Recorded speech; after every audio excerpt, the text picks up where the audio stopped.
This is the Oaks, a house in the country which I rented for the summer. As an author, I write tales of mystery and murder, but the things that happened in this house were far more fantastic than any story I've ever had published. I brought a staff of servants from my city apartment, and my maid Lizzie Allen, who had been with me nearly 20 years. Lizzie? Yes, Miss Cornelia? Is the car ready? It's at the door. Look, Miss Cornelia, them servants you brought from the apartment are talking about walking out on us. Really? Oh, I know they don't like it here, but I didn't think it was that bad. Well, they've been hearing things about the killer that the police call the Bat and the murders that he committed here this past winter. Now people are saying that he's back again. Well, how can they be sure of that? Has he committed another crime? No, not yet, but that ain't saying that he won't. Here's something else. You've heard about the bats they have here, animal bats, the kind that fly. Yes. Look what it says in this magazine.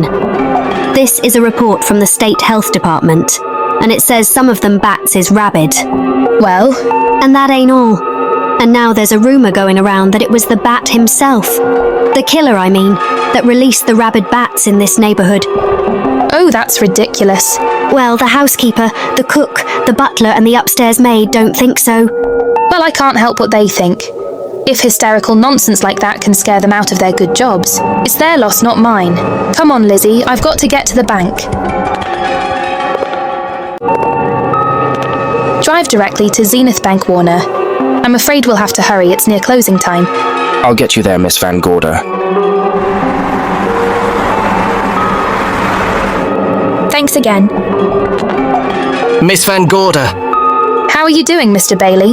How are you? I'm very well, thank you. You remember Lizzie Allen? Of course, hello, Miss Allen. How do you do? So you're spending the summer with us again? Yes, I've leased the Oaks, the home of your bank president, John Fleming. I heard you had. I was surprised. Why? Is there something the matter with it? No, I was surprised because Mr. Fleming said he would never rent it. Well, I rented it from his nephew, Mark Fleming, who has the real estate office here. He said his uncle would be gone the entire summer. That's right. Mr. Fleming is in the North Woods now with his physician, Dr. Wells. Oh, pardon me, Dale. I want you to meet my wife. We were married at Christmas time. That must have been nice. Believe me, it was. Oh, here she is, my wife, Miss Van Gorder, Miss Allen. How do you do, Miss Bailey? How do you do? Quite new in Van Goyder. Yes. Oh, well, I read every murder mystery you ever written. I just adore that Glade one. The Private Moil of Dr. X, even though it gave me shivers. Only the shivers? Scared hell out of me? Well, I really means that Miss Corney killed them off in that one. When you refer to my books, please don't call me Miss Corney. Pardon me, Mr. Bailey. Mr. Hines is here to see you. Oh yes, excuse me, please. Don't be strangers now. No, we won't. Oh, so you're a bride? Not since Christmas. You know, I'm sure I've seen you. Well, I used to be my husband's secretary here in the bank. Of course I remember. May I welcome our most distinguished visitor back to Zenith? Oh, that's very charming, but... Lieutenant Anderson. Lieutenant Anderson, of course. Chief of Detectives of the Zenith Police Department. This is Miss Allen. Miss Allen. How do you do? Lieutenant Anderson is one of our favorite citizens. He's on the bank's board of directors. Not bad for a policeman. You must have made a good thing of it. Well, I saved my money, if that's what you mean. It's near closing time, and I've got some business in the safe deposit vault. Please come and see me, Miss Bailey. Oh, I'd love to. And you, Lieutenant. Thank you. Goodbye. Goodbye. Nice to have met you. My, what a charming woman. She moved into the Oaks just the other day. That house is a proper sitting for a writer of mysteries. Oh, it certainly is. Vic, what's the matter? Come in here, both of you. Andy, we're in trouble. Wendell Hines came in to pick up $350,000 worth of bonds that we were holding as collateral for a loan. They were kept in our special vault. Mr. Fleming and I are the only officers of the bank who have access to that vault. So? The Hines bonds are gone. That's not all. Other negotiable securities are missing from what I can gather short of a careful check. The bank has been looted of over $1 million worth of securities. You'll have to notify Fleming. I wish I could talk to him. Unfortunately, he and Dr. Wells are deep in the woods. They can't be reached by phone.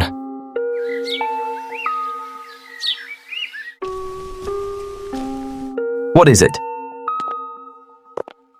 I thought I heard someone on the path coming from the lake. Had an idea it might be that guide of ours. Oh, Sam won't show up until morning. It's a 20-mile canoe trip from here to civilization. 5 will get you 10. Sam has a message for me.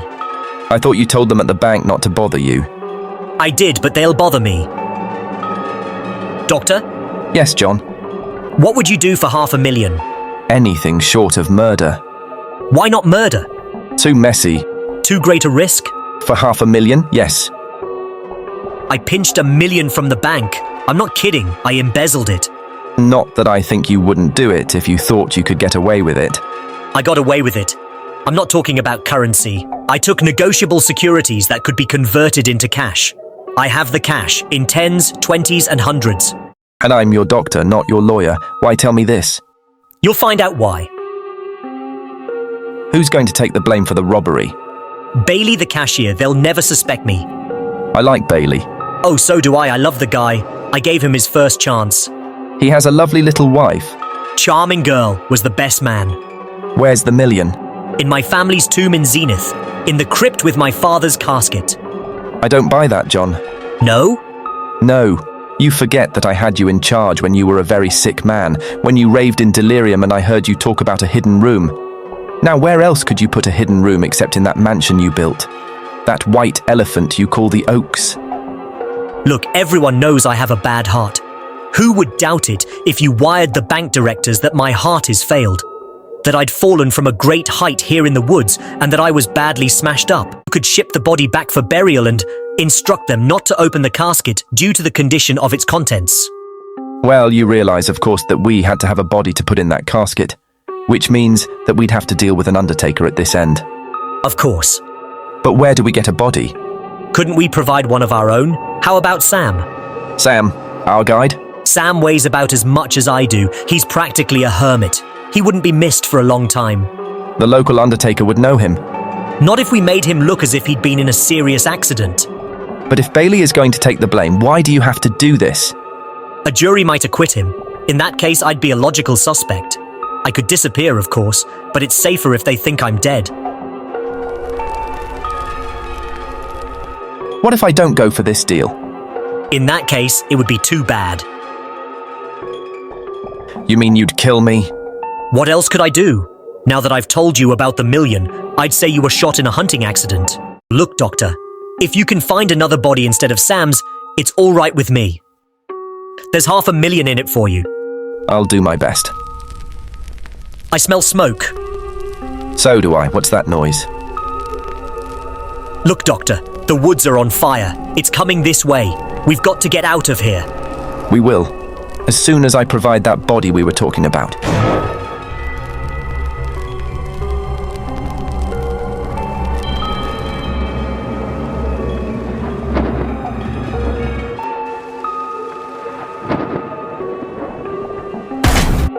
My goodness. Lizzie, is that you? Yes, Miss Cornelia. There's a storm coming up and it's going to be a snorter. The wind nearly blew the door off its hinges. Well, that noise blew my game higher than a kite. I think I've lost some of the cards. Oh, I'll get them for you. Oh, I see you found the paper. To rat that paper boy. Scooting by on his bicycle, just chucked it into a couple bushes and let it go at that. For land's sake, Mr. Vic Bailey has been arrested. Oh, Right there. Victor Bailey, Vice President and Cashier of the Zenith Bank, was arraigned before United States Commissioner Alvin Fielding, charged with the embezzlement of over $1 million. I can't believe Vic Bailey had anything to do with that robbery. Oh well, I see our landlord is home again. Landlord? Mr. Fleming. Dr. Malcolm Wells is back in town with the body of John Fleming, President of the Zenith Bank, who was killed in a forest fire. Mr. Fleming will be laid to rest in his family's tomb on Friday. And I hope he stays there. Why shouldn't he? Well, this is his house. And ever since he died, some funny things have happened here. For instance, The housekeeper, the cook and the butler said that they heard strange noises at night. And the upstairs maid swore that she met a man without a face coming up the back stairs. oh, so that's why they quit and left me to run this place without a staff. They didn't tell you, Miss Corney, but the truth is, we're scared to stay. But you're still here, Lizzie. Haven't you seen anything? No, and even if I had, I ain't afraid of ghosts. They're afraid of me. Honest, Miss Corney. A spiritualist told me once that Ghost was allergic to me. But this bat fella they keep talking about in the paper, I guess he'd be different. No, I don't think you'd have the same effect on him. Oh dear. What are they trying to do? Drive people away from this part of the country? Why? What did it say about the bat? His specialty seems to be killing women, my goodness. 2 of them in one night. All his victims died the same way. Like their throats had been ripped open with steel claws. Well, that's a charming little caper. I'll have to try it sometime. In a book. That ain't nothing, just something bumping against the house. That's just the wind banging a door. Pay no attention to it. Listen to this.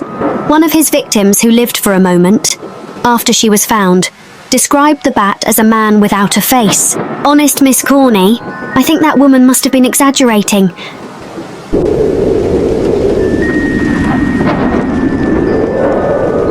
That's just that heavy tapestry at the top of the stairs. I know, I've heard it before on a windy night.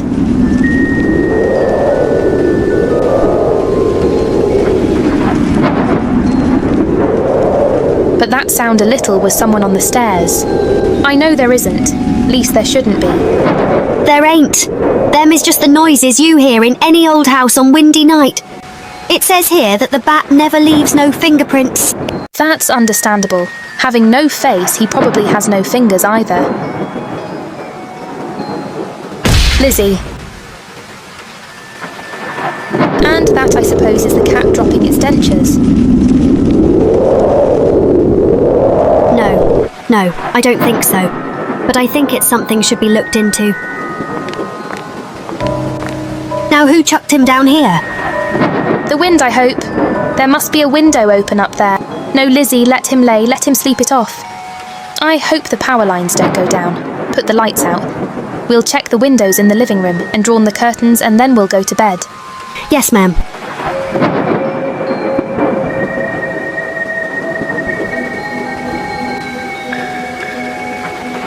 I won't be a minute.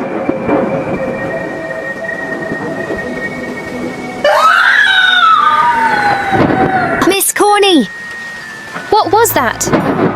Oh, when I went to get the paper, I turned the latch off. I forgot to turn it on again. He's out there. He was coming in.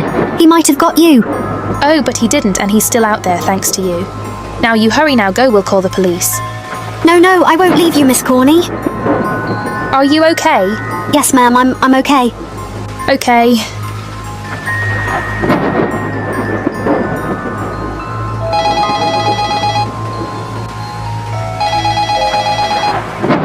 Operator. Give me the police department, please.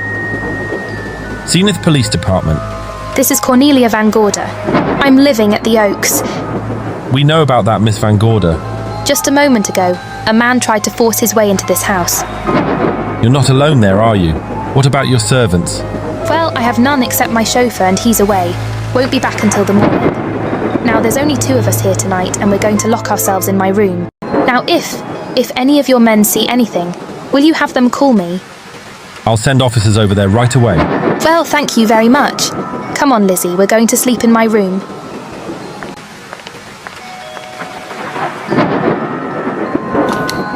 Well, nothing can get at us in this room now, I don't think. This door seems good and solid. Like the door to a tomb.